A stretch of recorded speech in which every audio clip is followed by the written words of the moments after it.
রানীগঞ্জের ত্রিবেণী দেবী volunteer college কমার্সের প্রথম বর্ষে ভর্তি হতে আসা এক ছাত্রীর সাথে কলেজে ভর্তি করার নাম করে তার কাছে টাকা চাওয়া এবং সেই ছাত্রীকে নির্জনে নিয়ে গিয়ে কলেজ চত্বরের মধ্যে শ্লীলতাহানি করেছে বলে অভিযোগ তুলল এক ছাত্রীর বাবা মা। শনিবার তারা এই বিষয়ে কলেজের টিচার ইনচার্জ মিলন মুখার্জির হাতে একটি অভিযোগপত্রও তুলে দেয়। টিচার ইনচার্জ যে বিষয়ে জানিয়েছেন, তিনি অভিযোগপত্র পাওয়ার পর বিষয়টিকে নিয়ে থানায় যোগাযোগ করে সমস্ত বিষয়টি পুলিশ প্রশাসনকে খতিয়ে দেখে ব্যবস্থা গ্রহণের জন্য জানিয়েছেন। রানীগঞ্জ থানার পুলিশ প্রশাসন এই ঘটনার খবর পাওয়ার পরই রানীগঞ্জ থানার ইন্সপেক্টর বিকাশ দত্তের নেতৃত্বে এক বিশেষ তদন্তকারী দলকে টিডিবি কলেজে পাঠিয়ে সমস্ত বিষয় খতিয়ে দেখার নির্দেশ দেন। এই ঘটনার পরপর পুলিশের বিশেষ তদন্তকারী দল কলেজ চত্বরে থাকা বিভিন্ন অংশে সিসিটিভি ফুটেজ খতিয়ে দেখে ঘটনা কি হয়েছিল, কোন সময়ের ঘটনা, কারা ঘটনার সঙ্গে যুক্ত সেই বিষয় খতিয়ে দেখছেন।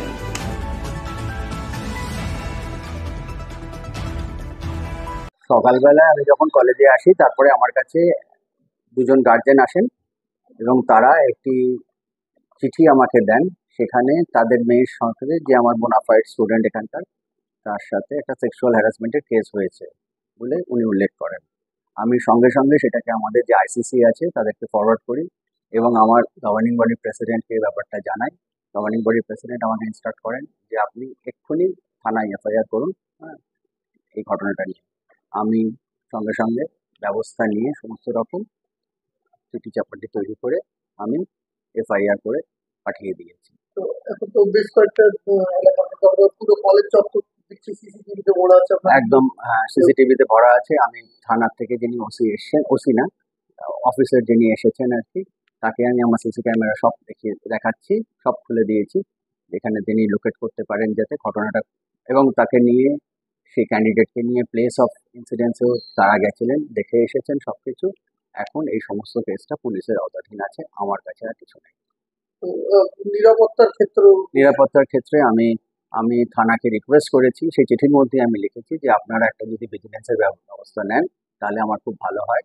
এবং আমাদের গভর্নিং বডির সিদ্ধান্ত এটাও হয়েছে যে আর যেখানে যেখানে সিসি ক্যামেরা দেওয়ার দরকার খুব শীঘ্রই সেই জায়গাগুলোকে সিসি ক্যামেরাতে মুড়ে দিতে হবে। একদম আমরা শুনছি নাকি কোনো টাকা পয়সা দিয়ে এইরকম কোনো খবর আমার কাছে কিন্তু নেই এখনো পর্যন্ত। আমি জানি না এটা ব্যক্তি আমার কাছে কিছু নেই। যেটা বলেছে, যেটা চিঠিতে আছে সেই চিঠিটাই আমি পাঠিয়ে আমি খুব একটা দেখতে পাই না। আমি প্রথম দেখেই যেটা সেক্সুয়াল হ্যারাসমেন্টের কেস, যেটা দেখেই আমি সঙ্গে সঙ্গে সেটাকে আইসিসির মধ্যে পাঠিয়ে দিয়েছি এবং সঙ্গে সঙ্গে আমি ওটাকে এফআইআর করি। এখনো পর্যন্ত থানার যিনি অফিসার এসছেন তিনি সবকটা সিসি ক্যামেরা, ওই প্লেস অফ অকারেন্সের মধ্যে যে কটা সিসি ক্যামেরা আমাদের আছে সেই প্রত্যেকটা সিসি ক্যামেরাকে উনি দেখছেন, কিন্তু সেখানে এখনো পর্যন্ত কিছু ঘটনা দেখা যায়নি বলে আমার একটা খবর আছে। এরপরে যদি ওনারা দেখেন, আরো ডিটেলস যদি দেখেন, আরো যদি এক্সপার্টকে নিয়ে এসে দেখতে চান, আমি দেখিয়ে দেবো। যদি প্রশাসন চায় আমি দেখিয়ে দেবো। না, আমি তো এটা আমি হ্যাঁ, এরকম কিছু আমার কাছে, আমার কানে অ্যাটলিস্ট আসেনি এখনো। যদি অন্যান্য জায়গায়, তাতে আমি চিঠিটা পুরোটা পড়িনি সত্যি কথা বলতে কিনা। আমি যেই দেখেছি এটা সেক্সুয়াল হ্যারাসমেন্ট, সঙ্গে সঙ্গে সেটাকে আইসিসির মধ্যে পাঠিয়ে দিয়েছি। আমি মিলন মুখার্জি, জিওলজি বিভাগের অধ্যাপক। বর্তমানে আমি ভারপ্রাপ্ত অধ্যাপক হিসেবে কাজ করছি। বিষয়টা মানে আমি শুনলাম প্রিন্সিপাল টিআইসি সাহেবের কাছে ওই 11:30-15 নাগাদ যে একজন কোন জনৈক শ্যামপুরি বলে একজন ছেলে, যার নাম আমি বহুবার শুনেছি, সে নাকি 3-4 বছর আগে কলেজ থেকে 5 বছর আগে পাস করে গেছে, কিন্তু কলেজটা তার জমিদারির মতো সে চালায় আর কি। এবং আজকে একটি স্টুডেন্টের প্রতি যে অন্যায় করা হয়েছে এবং তার বাবা লিখিত অভিযোগ, আমি সঙ্গে সঙ্গে প্রিন্সিপালকে বলি যে আপনি ওইটা সঙ্গে সঙ্গে পিআর বুকের সঙ্গে একদম স্থানীয় ওসিকে পাঠান। এবং আমি ওইখান থেকে ওসিকে ফোন করি, যেরকম একটা ঘটনা ঘটেছে। উনি বলছে আমাকে পাঠিয়ে দিন, তার পেরেন্টসকেও, গার্জেনকেও পাঠিয়ে দিন, আর মেয়েটিকেও পাঠিয়ে দিন।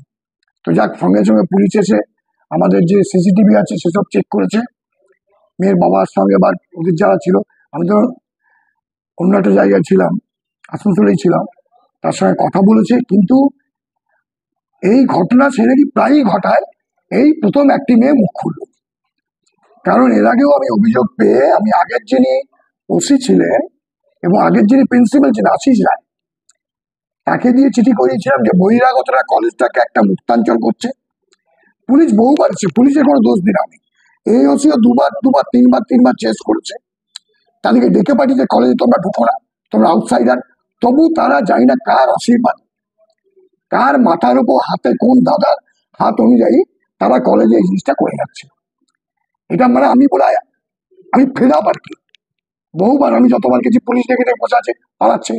কিন্তু একটা পুলিশের পক্ষে কতবার যে একটা বহিরাগতকে তাড়া করা যায়। কলেজের প্রিন্সিপালদের যাতা বলে অপমান করে।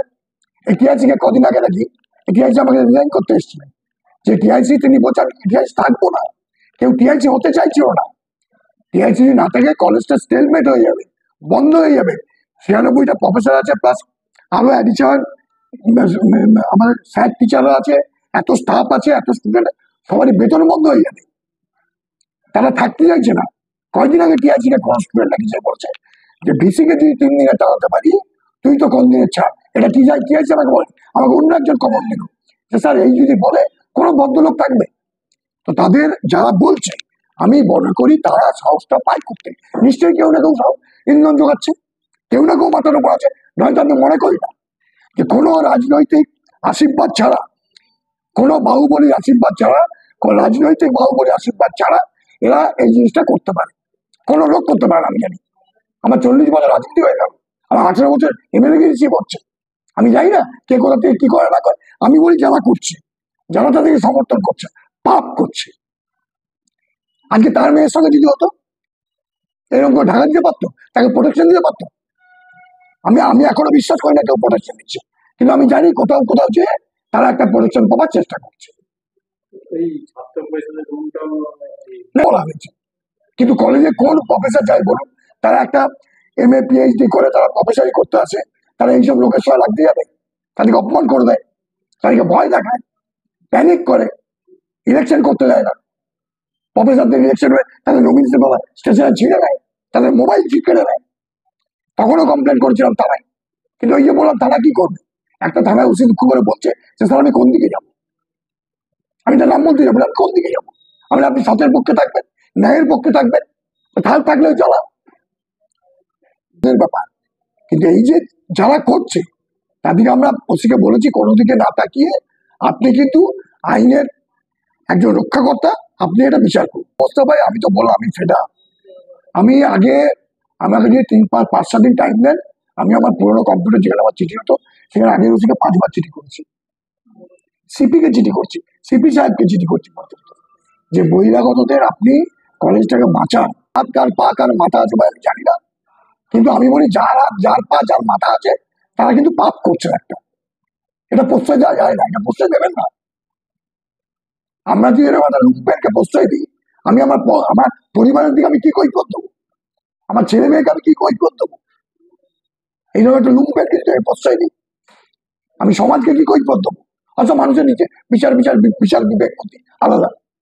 একজন মানুষের গঠনতন্ত্র একরকম, হয়তো যার গঠনতন্ত্র সে যেমন করবে।